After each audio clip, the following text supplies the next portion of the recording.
I get paid to play with puppets. That's a good thing. But there was a time when I got paid to be serious and smart. You are smart? It started when I was at a family reunion on my mother's side, and we had talent shows. I'm about 5, and my older cousin, Clinton, walks up front with a homemade wooden dummy named Woody. Woody, yeah, puts him on his lap. They start talking. I'm mesmerized. I'm in awe. What are they doing? Is that a doll, or is that a person? Woody seems like a doll, but he acts real. That memory stayed with me for years.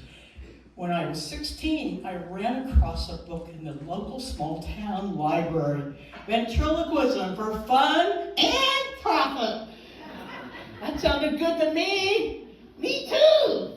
I read it, devoured it, started practicing for hours in front of the mirror while my friends were out playing soccer. I alternated lines in my voice and a ventriloquial voice, even before I had a puppet.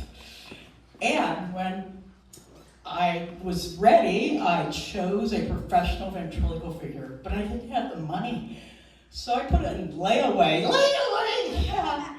The creator let me send a check for $25 a month until it was paid. Who's that? That's my cousin Clinton Detweiler, who was at the family reunion. He went on, when he lived in Littleton, Colorado, to become known as the daddy of the dummies, and he made ventriloquial figures. I, meanwhile, was studying, and I was in college, and I was trying to decide, what am I going to do next? My brother said, if you get a law degree, you can do anything. Anything! That sounded good to me. So I got a law degree. I thought I was going to be a change agent, save the world. I had the key to the kingdom.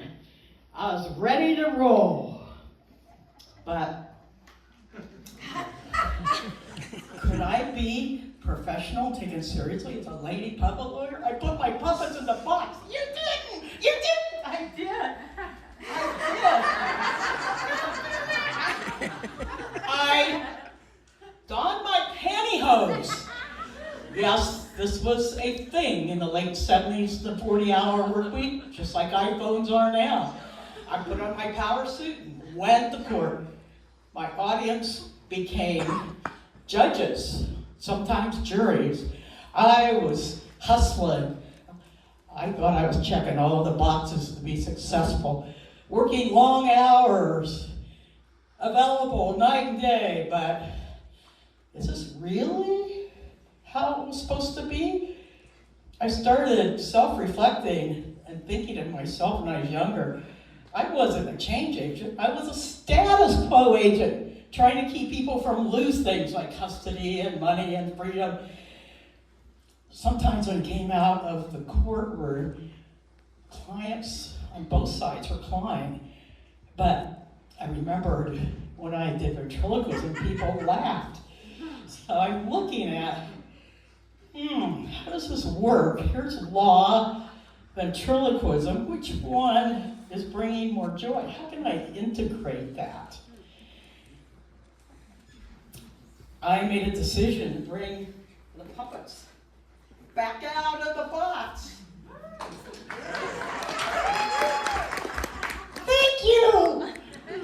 You should have done that all along. Yeah, I know. But my question to you is, have you suppressed some gifts that brought you joy? Maybe you're an accountant who's a painter, engineer is a musician, a professor is a poet, or a minister who likes magic tricks. I invite you to reconnect with that. Open the box, look in the mirror, and my question to you is, what's your puppet in the box? It might be the key to something that brings you a lot of joy. And you know what? My brother was right, because when he said I could do anything with a law degree, really? Yeah, there's transferable skills. Instead of putting words into witnesses' mouths, I'm putting them into the puppets' mouths. So my challenge to you is not to hide your gifts under a bushel, but to bring them out, reconnect with with your joy and let your light shine.